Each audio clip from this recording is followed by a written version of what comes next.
जय हिंद दोस्तों। आज हम बात करेंगे इनसाइट थ्योरी, गेस्टाल्टवाद, अंतर्दृष्टि सिद्धांत। आखिर क्या है ये? कोहलर कौन था, बर्दिमर कौन था, या कॉफका क्या था? पूरी वीडियो को ध्यान से देखिए। अगर सीटेट, बीएड, जेवीटी दे रहे हैं तो आपके लिए बहुत ही महत्वपूर्ण होने वाला है क्लास।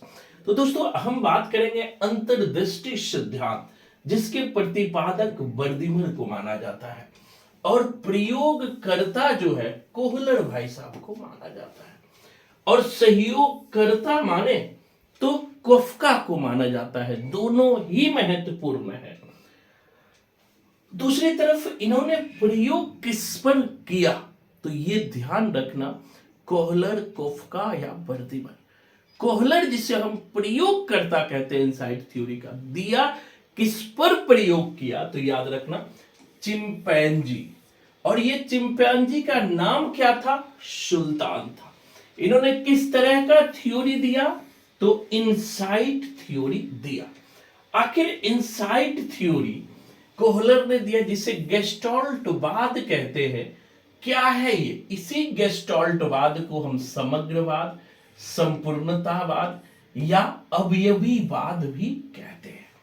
आखिर इस गेस्टाल्टवाद में क्या है? तो कोहलर भाई साहब ने कहा कि जब तक समस्या दिखाई नहीं देती तब तक हल कोई निकलता नहीं है। मतलब समस्या दिखाई देने के बाद ही समाधान की सूझ पैदा होती है, ये याद रखना। जैसे मान लिया कि आपसे पूछा 10 कलम का मूल्य क्या है, 20 कलम का मूल्य क्या है, तो जब तक 1 कलम का मूल्य पता नहीं होगा तो आप 10 कलम का मूल्य नहीं निकाल सकते हो। इसी तरह से कोहलर की बहुत ही फेमस बुक थी जो गेस्टाल्ट साइकोलॉजी के नाम से जानी जाती थी। पूछता भी है, याद रखना। और कोहलर ने 6 चिंपैंजी यानी सुल्तान नामक बंदर पर इन्होंने प्रयोग किया था। अब क्या, कोहलर ने कहा कि सबसे पहले किसी समस्या का विचार आता है, इसे अंतर्दृष्टि कहते हैं। अब उसके बारे में हम सोचते हैं, यानी सूझ, इंसाइट करते हैं, उन्हें स्वीकार करते हैं, फिर हम उसका समाधान निकालते हैं। इसके लिए कोहलर भाई साहब ने, ध्यान रखिएगा, इसके लिए उन्होंने जो बंदर पर प्रयोग किया, यह देख रहे हैं, एक बंदर वो है जो मतलब कि बॉक्स को ऊपर करके छत पर जो है केला टांगा हुआ है। ठीक है, 2 कंडीशन यहां पर कोहलर ने बताया। एक तो छत पर केला टांगा हुआ है और बंदर को, चिंपांजी को वो केला को खाना है। तो बैठे बैठे सोच रहा है कि कैसे खाए। पहले तो उछल कूद करके वो खाना चाहता है, लेकिन वहां तक हाथ नहीं पहुंच पाता है। धीरे धीरे उसे आइडिया आ जाता है, इसी आइडिया को सूझ कहते हैं। उन्होंने एक पर एक जो है बॉक्स रखता है और हाथ बढ़ा करके उस केला को तोड़ के खा लेता है। और दूसरी तरफ उन्होंने एक ऐसा लकड़ी दिया, एक ऐसा स्टिक दिया, खास करके जो दिव्यांग बालक होते हैं उसको देखे होंगे, जो स्टिक होता है उसी स्टिक को रख दिया।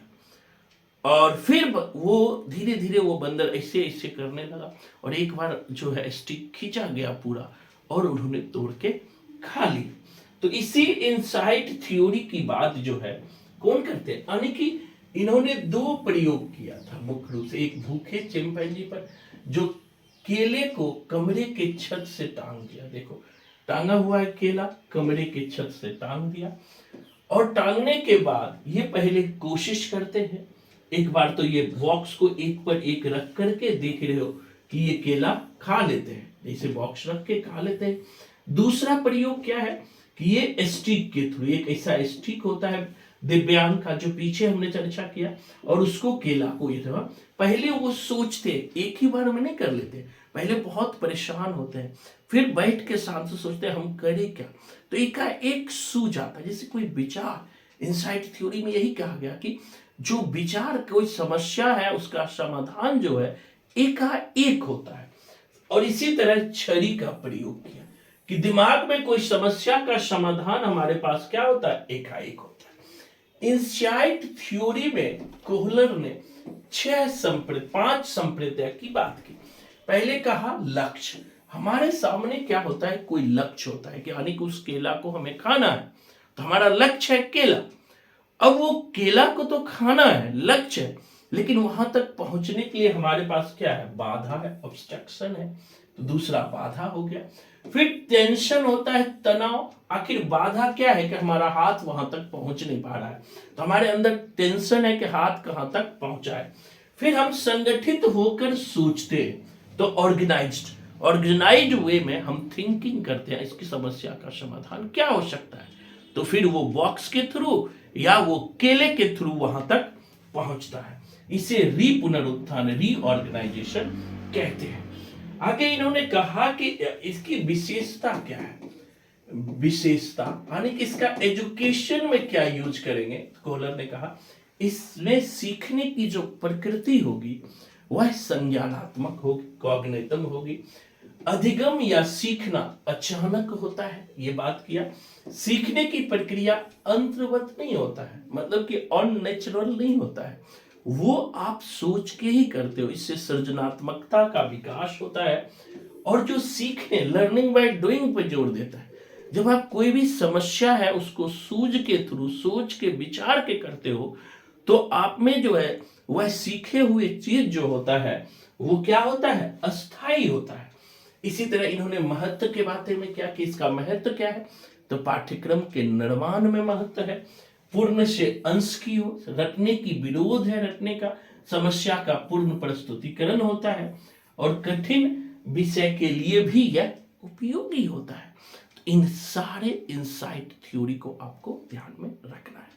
अगर आप भी चाहते हैं अच्छे नंबरों से सीटेट पास करें, तो यूट्यूब पर मेरा फ्री क्लास शुरू होने जा रहा है, आप जरूर जुड़े। धन्यवाद।